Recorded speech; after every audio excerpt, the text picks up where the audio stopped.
सभी को मेरा जय गुरु। युग पुरुषोत्तम परम प्रेममय श्री श्री ठाकुर अनुकूल चंद्र जी के श्री चरणों में मेरा शतकोटि प्रणाम। परमाराध्य जगत जननी श्री श्री बड़मा के श्री चरणों में मेरा शतकोटि प्रणाम। परम पूज्यपाद आचार्य देव के श्री चरणों में मेरा शतकोटि प्रणाम। जो माता एवं गुरु भ्राता यूट्यूब के माध्यम से मुझे सुन रहे हैं सभी इष्टप्राण दादा एवं माताओं को मेरा आनंदित जय गुरु, प्रीति और शुभेच्छा।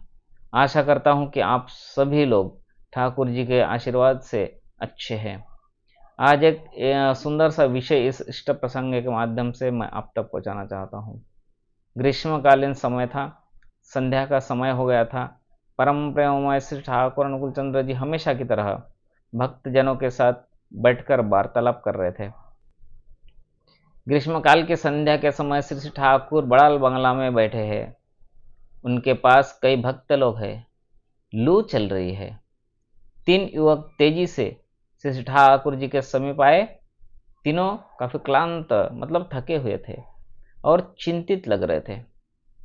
यह देखकर श्री ठाकुर जी ने उन लोगों को सामने बिछा हुआ शतरंजी पर बैठने के लिए कहा और इशारा करके कहा कि आप लोग शतरंजी पर बैठ जाइए। थोड़ी देर बाद उन लोगों में से एक सज्जन थोड़ी तेज आवाज में पूछा, ठाकुर आप क्या भगवान है? आपने क्या भगवान को देखा है? क्या हम लोगों को भगवान दिखा सकते हैं? श्री ठाकुर कुछ देर तक बिना कुछ बोले स्नेहपूर्ण दृष्टि से उस युवक की ओर देखे। कुछ समय तक दृष्टि आदान प्रदान हुई। उसके बाद श्री ठाकुर जी ने उन लोगों की तरफ देखकर बोले, तुम लोगों को बहुत तेज भूख लगी हुई है, जाओ खा पीकर थोड़ी देर विश्राम करो, उसके बाद हम बातचीत जरूर करेंगे। श्री ठाकुर जी ननी चक्रवर्ती दा को इशारा किए उन 3 युवक को खिला पिलाकर विश्राम करने की व्यवस्था कराने के लिए। ठाकुर जी के आदेश को सर पर रखते हुए ननी चक्रवर्ती दादा उन लोगों को लेकर विश्राम कराने के लिए चले गए। बात हुई थी कि विश्राम करने के बाद श्री ठाकुर के संग बातचीत होंगी, लेकिन उन लोगों में से कोई भी श्री ठाकुर जी के समीप नहीं आए।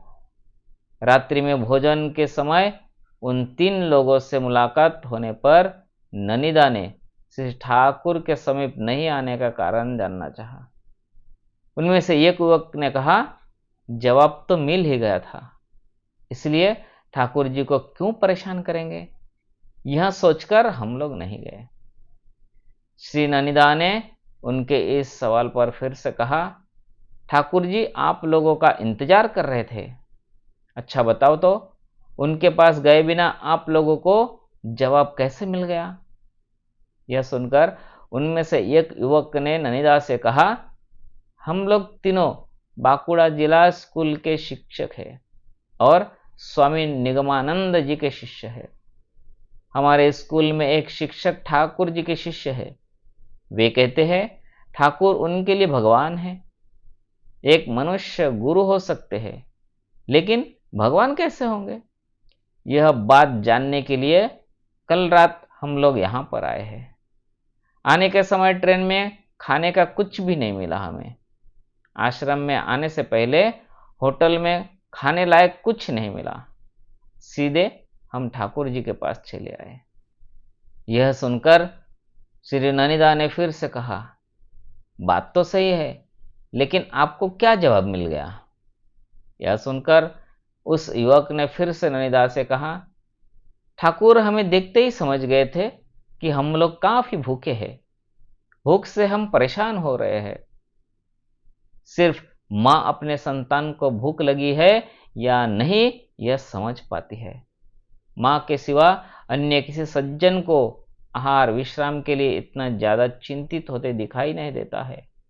वे भगवान है या नहीं है इससे कुछ आता जाता नहीं है। ऐसे एक प्रेमी और दयालु मनुष्य इससे पहले हम लोगों ने नहीं देखा था।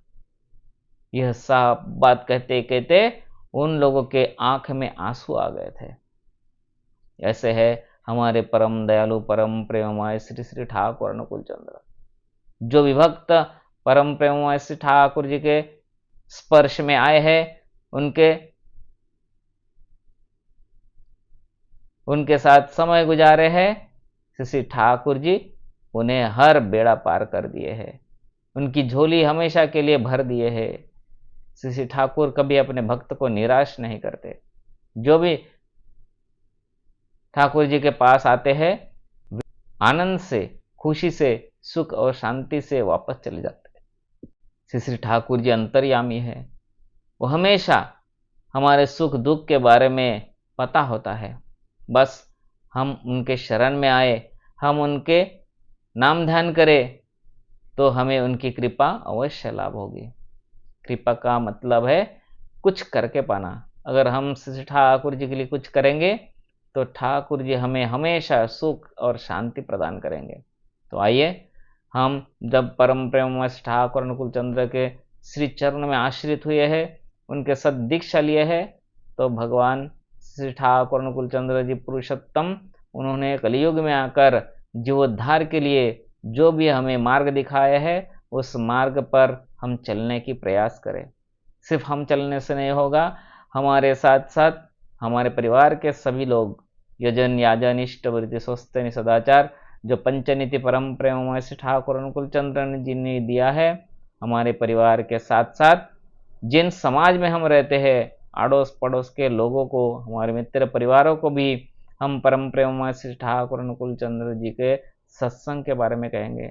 और ये सत्संग क्या है, ठाकुर जी क्यों अवतीर्ण हुए हैं, ये सब बातें हम उनके साथ शेयर करेंगे, ताकि ये ठाकुर जी ने कहा है कि यजन करो, तो ही हमारा ये जो मानव जीवन है ये हम धन्य कर पाएंगे। परम प्रेममय श्री ठाकुर अनुकूल चंद्र जी कौन है, क्यों आए हैं, उनका आने का मुख्य उद्देश्य क्या है, ये बात हम हर घर में पहुंचाएंगे, घर घर में पहुंचाएंगे, जाके पहुंचाएंगे। कई माध्यम में पहुंचाने के तरीका, सोशल मीडिया के माध्यम से पहुंचा सकते हैं, जिससे भी आप मिलते हो उनसे आमने सामने परम प्रेममय ठाकुर जी के बारे में बताइए कि प्रभु की लीला ऐसा है अपरंपार, प्रभु जी फिर से आए हैं हमें उद्धार करने के लिए। बस हमारे एक कोने में, मन के किसी कोने में एक विश्वास चाहिए, अटूट विश्वास चाहिए। विश्वास है तो दुनिया में सब कुछ मिल सकता है। अगर श्री ठाकुर जी पे किसी ने विश्वास किया है तो ठाकुर जी उसे कभी निराश नहीं किया है। ऐसे कई सारे घटनाएं ठाकुर जी और उनके भक्त के द्वारा हुए हैं। कई ऐसे उदाहरण हमारी जिंदगी में घटी है जो हम अपने एक्सपीरियंस के माध्यम से श्री ठाकुर जी की करुणा और अपार महिमा को सुनाकर हम यजन का कार्य कर सकते हैं। अभी डीपी वर्क का काम चालू है। आप सभी से निवेदन है, प्रार्थना है, गुजारिश है कि आप लोग इस महान कार्य में योगदान कीजिए। जब भी आपको समय मिले तो डीपी वर्क में आप निकल जाइए। ये प्रभु की संकेत है। प्रभु की दया पाने के लिए हमें डीपी वर्क करना जरूरी है। परम पूज्यपाद आचार्य देव, श्री श्री अविंद दादा, सभी लोग इस डीपी वर्क को लेकर बड़े चिंतित हैं और हम सब गुरु भाई अपने माथे पे आशीर्वाद के स्वरूप में ये डीपी वर्क को लेकर घर घर तक पहुंच रहे हैं, क्योंकि इसमें ही हमारा मंगल है। हे प्रभु, पता नहीं हमें किस कार्य से हमें मंगल की प्राप्ति होगी, बस ये आपको ही पता है। हे प्रभु, सभी के लिए इस इष्ट प्रसंग के माध्यम से मंगल प्रार्थना करता हूँ। आपके श्री चरण में सभी अच्छे रहे, सुख शांति से रहे और इष्ट कार्य में हमेशा यूं व्यस्त रहे। यह कहकर आज का इष्ट प्रसंग यही समाप्त करता हूँ। मिलेंगे और एक सुंदर सा विषय के साथ और एक वीडियो के माध्यम से। तब तक आप सभी को मेरा जय गुरु, वंदे पुरुषोत्तम।